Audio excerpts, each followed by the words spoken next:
Some exclusive information has come out about the Xbox Activision Blizzard deal and potentially concessions being made, and it has been approved in another country.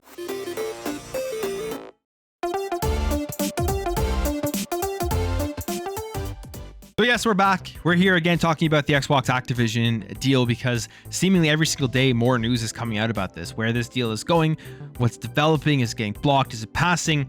And we now have this article here from Routers who gives us some information on how this deal is going to be going with the EU, and it's actually passed in a European country. So it says here, Microsoft likely to offer EU concessions soon in Activision deal, sources. So they say here that it is likely to offer remedies to the EU antitrust regulators in the coming weeks to stave off formal objections of its $69 billion bid for Call of Duty makers Activision Blizzard. People familiar with the matter said.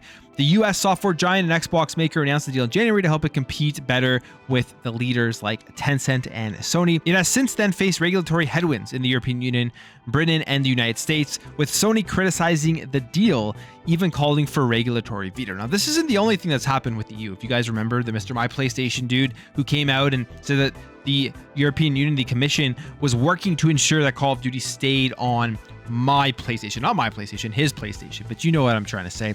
And a lot of people called that out as just pretty much telling that he knows information as to what is going on with this deal and that they are already operating from a very biased position in looking at all of the facts when it comes to this deal. Now, you take a second, you step back, you look at what he said, you look at the facts of the video game industry, and I think based on the arguments that Sony has made and the responses that Microsoft has made, if you're doing your job properly, you're looking into the facts as what is going on within gaming, and the claims that Sony has made are just absolutely absurd, or at least most of them are. They do have some points, I could say, in some of the things that they have said, but most of the stuff that they are saying is just absolutely absurd, especially with the fact that they take part in a lot of the practices they are worried that Microsoft is going to take part in. But I've made tons of videos talking about my opinion on that, so you can go check those out. But it continues on here to say the deadline for the European Commission, which is investigating the deal, to set out a formal list of competition concerns known as a statement of objection is in January.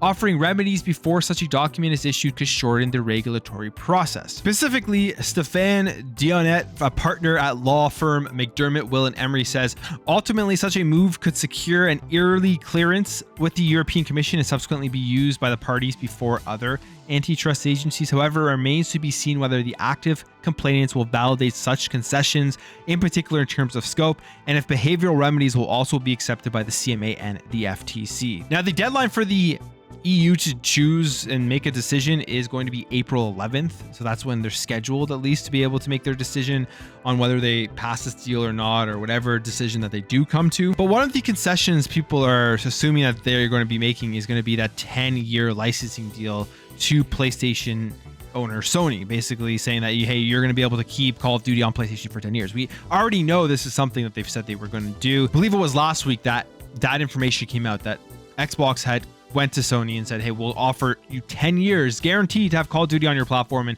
Sony failed to comment. So if that's the concession, I mean, it doesn't really matter. I don't care too much about whatever concessions are made.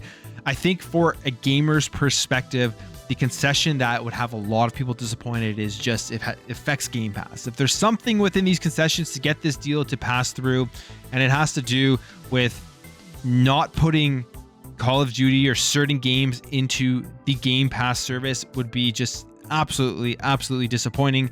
And it would really be telling and really show what all this is all about, that Game Pass wasn't their main priority. I mean, they've already said Game Pass isn't their main priority, but maybe they're trying to switch people's minds here to stop thinking so much about Call of Duty and Game Pass and to start thinking more about the mobile side of things, because that's what they are trying to get this deal for.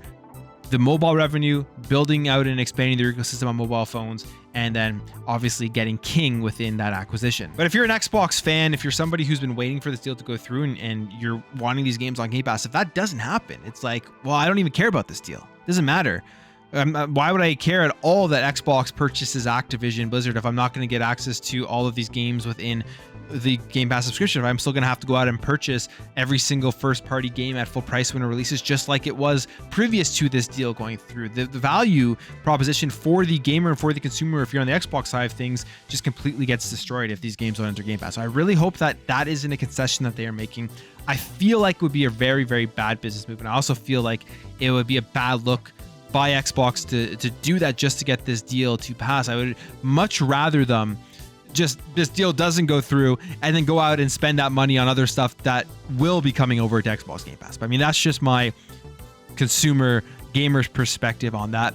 Now, at the end of this article, something really interesting, that just one line, but we already know that the deal passed in Brazil. We already know the deal passed in Saudi Arabia, and it's been also cleared in Serbia. So now 3 countries have officially passed this deal unconditionally for Xbox acquiring Activision Blizzard. But yeah, we'll continue to cover this. We'll continue to track what is going on here with this deal, and hopefully decisions are going to be made in the near future, and all this can be behind us, because at this point it is kind of getting tiring. It is kind of getting a lot. People just kind of want to know what's happening with Activision Blizzard. But I like keeping you guys updated. I like following what's going on. So let me know what you think about all this in the comments below. And if it's your first time here, please consider hitting that subscribe button. Help this channel grow and help me hit my goal of 10,000 subscribers. It'd be very, very cool to see this community continue to grow. But I appreciate you all for watching, and I will catch you in the next video.